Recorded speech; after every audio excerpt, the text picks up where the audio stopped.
La cultura es de todos. Ministerio de Cultura.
Los mayores cuentan que Juan Chiles subía al jardín de la salud y la sabiduría por el espiral del frailejón, que ese era el camino para internarse en el mundo del conocimiento y de la ciencia. Entonces, llegando a este análisis y después de haber conversado con los mayores, uno puede entender de que el significado de estas tres frases, como el espiral, el frailejón y el camino, y también puede entender de que para subir al jardín de la salud y de la sabiduría, donde subía Juan Chiles, hay que entender por cuál camino es que se llega.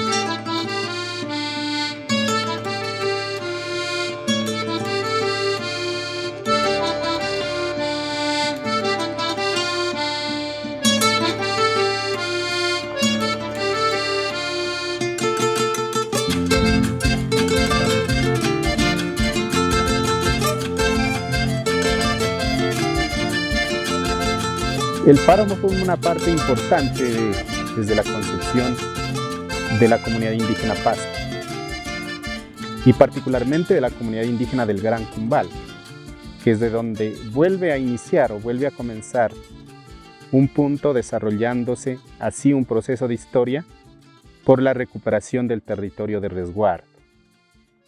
Comentan los mayores que a través del páramo se comunicaban para pensar primero en cómo resolver el problema de la tenencia de la tierra. Segundo, en pensar en la justificación, porque era una lucha que iban a realizar contra el Estado en primera instancia y en segunda instancia contra los finqueros, contra los hacendados que habían venido a poseer la tierra de resguardo. Entonces, nuestros mayores, nuestros caciques, principalmente Juan Chiles y María Panana, en el territorio del Gran Cumbal,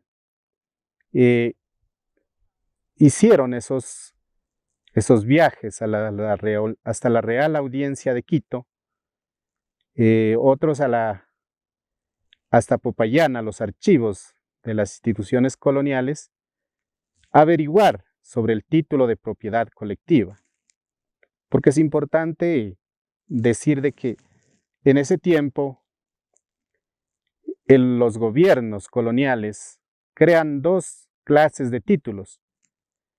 El título de propiedad privada que le otorgan a los generales, a los influyentes, a los políticos influyentes de esa época, y el título de propiedad colectiva que lo llaman resguardo, para en ese resguardo poder resguardar la mano de obra de los pueblos indígenas, porque con la explotación, con las enfermedades, con los trabajos duros en las minas, la comunidad indígena ya se estaba extinguiendo. Por eso se crea la política de crear los resguardos, para guardar esa población indígena que les iba a servir para trabajar en las haciendas, para trabajar en las minas. Entonces tenían que resguardarla porque ya se había exterminado.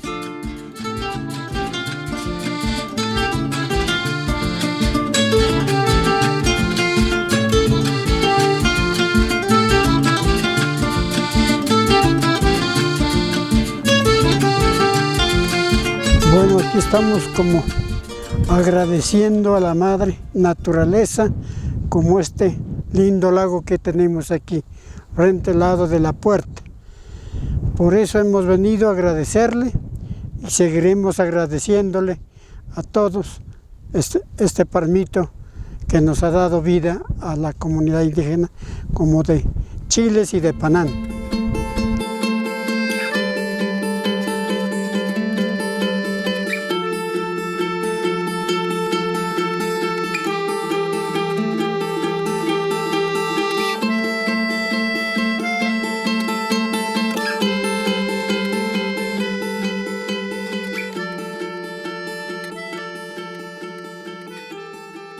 La idea de la recuperación de la tierra, mirando de que los indígenas nos tenían arrinconados hacia los páramos, hacia los cerros. Entonces, sabiendo el título colonial 228, que estamos dentro de las 4 autoridades, las 4 comunidades, y nuestro título, pues están los terratenientes dentro de nuestros resguardos. Entonces dijimos, ¿por qué nosotros estamos yendo para el cerro?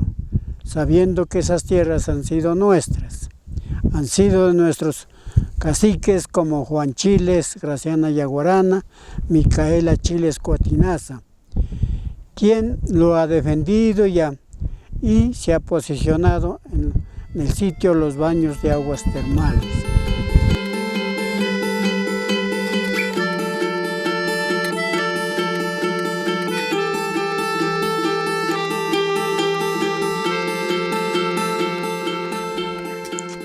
Lo que nos comentaban, pues los mayores, comentaba don Rubén, que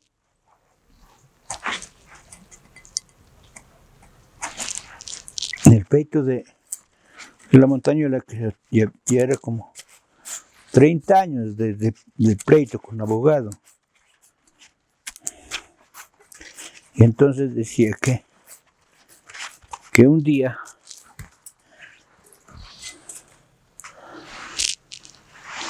citó al punto el señor juez, tanto al abogado del doctor Ortega como al abogado de los indígenas.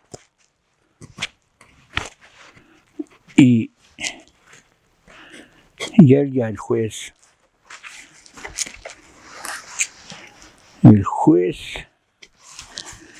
dictó sentencia a favor del doctor Ortega y ordenó quemar la casa de los indígenas que habían hecho y ordenó dejar el ganado en señal de posesión.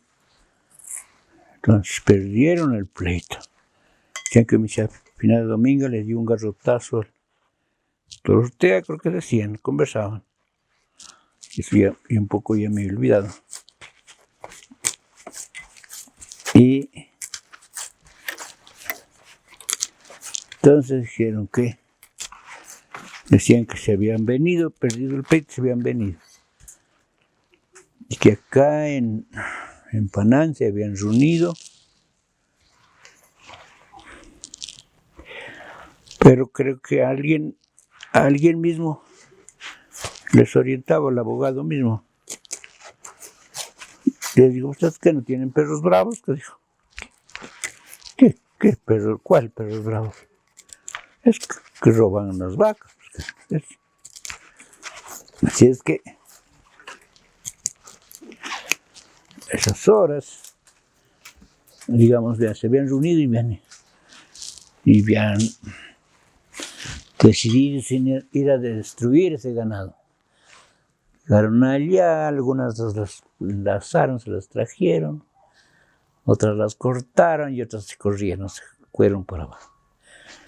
Y entonces dijeron que con eso habían ganado, que no era que habían ganado por ley, por el juez, sino que ganaron a la fuerza bruta, decían en ese entonces.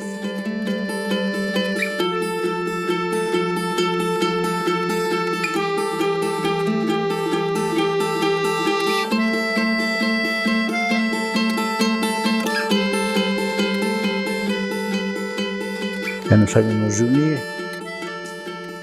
y don Nazario nos comentaba de la recuperación del Tambillo, que habían recuperado desde el Colorado, decía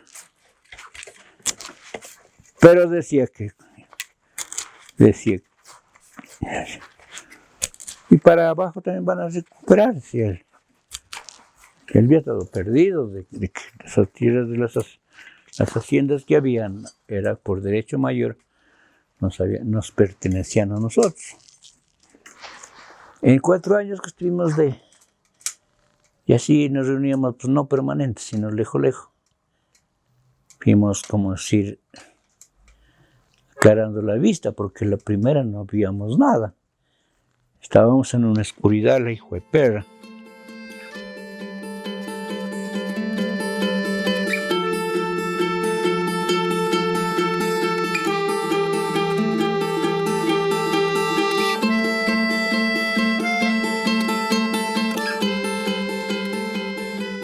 Nosotros en una reunión estuvimos acá en el Tambo, en esta parte de acá del Tambo, y de ahí fuimos a Panán, hicimos por ahí en una casita del finca Nacuán.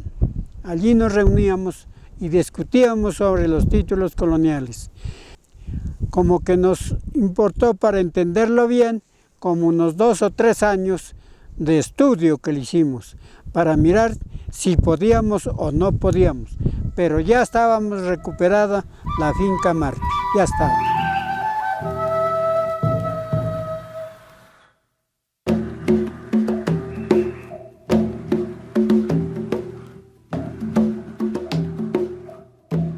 Dice que las tierras recuperadas por el INCORA vuelven a sus cabildos de acuerdo a la ley 89 y sus decretos reglamentarios.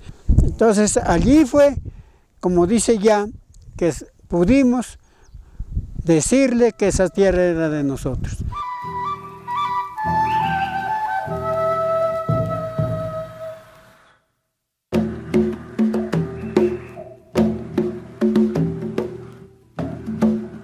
La lucha de las comunidades indígenas pastos de aquí del nudo de la Guaja, del territorio del Gran Cumbal, ha sido una lucha constante, ha sido continua. Primero por la subsistencia de la cultura. Segundo, ya una vez otorgados los títulos coloniales, los que dan a entender de que la propiedad es colectiva y es el título de resguardo.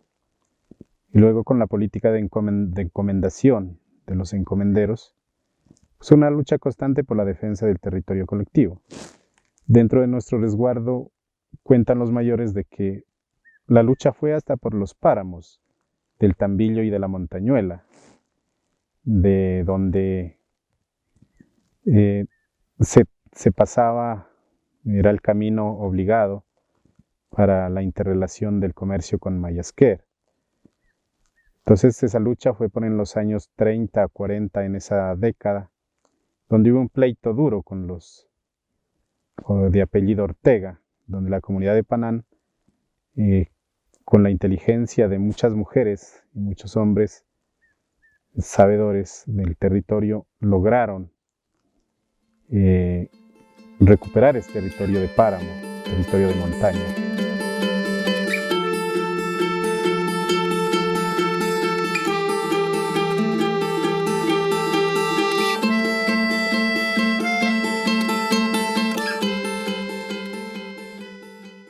De aquí en el año de 1970 nuevamente vuelve a resurgir un proceso de encuentro con las comunidades indígenas de otros sectores del país, como la comunidad de los Misak, de los guambianos, también en la lucha por el territorio. En los años 70 hay un proceso de educación desde los páramos, donde los dirigentes se educan con la concepción de la cultura del pensamiento propio y también asesorados de unos académicos llamados solidarios. 10 años de aprendizaje para en el año 80 llegar a tomarse la primera finca de propiedad del INCORA, de propiedad del Estado, en el Aurel. Entonces, allí comentan los mayores de que hubo un proceso de lucha, de resistencia, no solo de la dirigencia de la comunidad, sino de la misma comunidad en contra de la comunidad. Unos a recuperar el territorio y otros bajo la concepción de que se iba a invadir y de que se iba a robar la tierra. Por eso ellos dicen, para hacer la lucha por el territorio no solamente hubo que tener la necesidad de la tierra, sino también justificar el derecho para que nos puedan devolver y reconocer ese derecho legítimo al territorio de resguardo.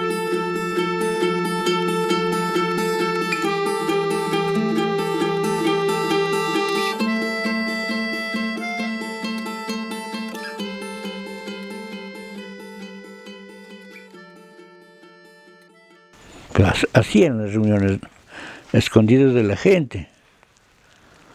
Y también el doctor Dumer también se escondía un poco, pues, pero no sabíamos qué es ni qué quiere, ¿no? Pero de alguna manera él nos sirvió como de intermedio, venían ellos, nos podíamos reunir. Ya estábamos largo tiempo, pero no decíamos, vamos a recuperar. ¿Dónde vamos a recuperar? Queríamos hacer un encuentro de los cabilos, tanto del Cumbal como del de Chiles, para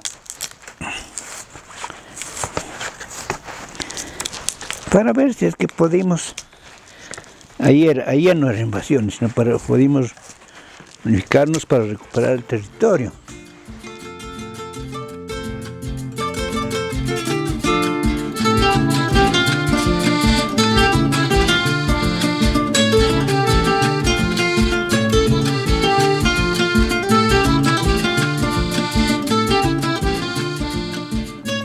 La vida del indígena es una continua lucha de sufrimiento, de resistencia, de persistencia, de pervivencia dentro del territorio.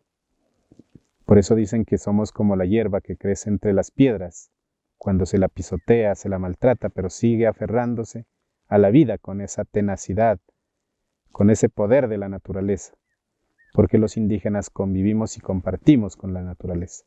La naturaleza es nuestra universidad. Entonces, luego de eso, los mayores comentan de que la lucha por el territorio de Laurel no fue una lucha sencilla, fue una lucha dura, de resistencia, de pervivencia, hasta de entregar la vida misma si era necesario y de quedarse entregado a la tierra dentro de ese proceso de recuperación. Entonces es importante para nosotros retomar ese legado cultural, porque las luchas que se vienen son luchas también ideológicas, son luchas políticas por el poder. Y con estas políticas de los gobiernos no podemos descuidarnos y tenemos que hacer este proceso de resistencia.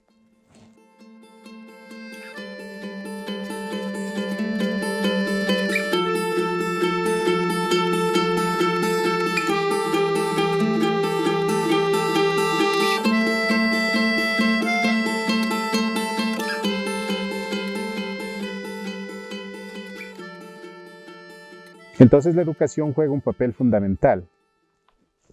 Hay que educarse en la universidad de la vida. Hay que educarse en el sistema de crianza de la comunidad y el territorio. Porque solo la crianza, donde se cría la chagra, donde se cría y se recría la vida, ahí se aprende. En el escenario del fogón, donde se cocina el alimento, pero también se cocina la palabra, se cocina la historia, y se alimenta a través de ese proceso de la historia. Es un alimento para el cuerpo, pero también es un alimento para el espíritu, como se alimenta de la palabra sabia de los mayores. Por eso ese lenguaje de tradición oral es importante. Es el lenguaje histórico, porque la historia para las comunidades es un hecho vivido, no es un cuento. Los mayores cuentan sus formas de vida y de resistencia, lo que ellos vivieron. Por eso sus palabras son llenas de experiencia, de mucho conocimiento que ellos adquirieron con el esfuerzo y con la dedicación. Por eso es que dicen que somos como el fraile, que crece poco a poco y resiste, pero también apenas nace va dando fruto. Y ese fruto es la vida, es el agua. Entonces entender ese lenguaje y descifrarlo para volverlo a la esfera académica es muy importante para las actuales y las futuras generaciones.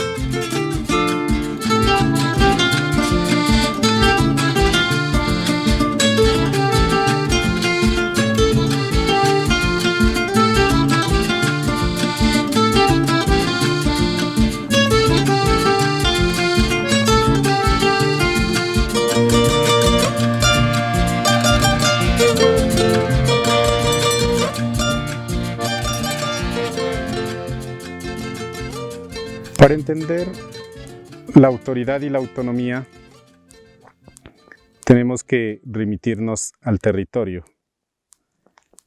Cuando hablamos del camino de Juan Chiles, estamos hablando que él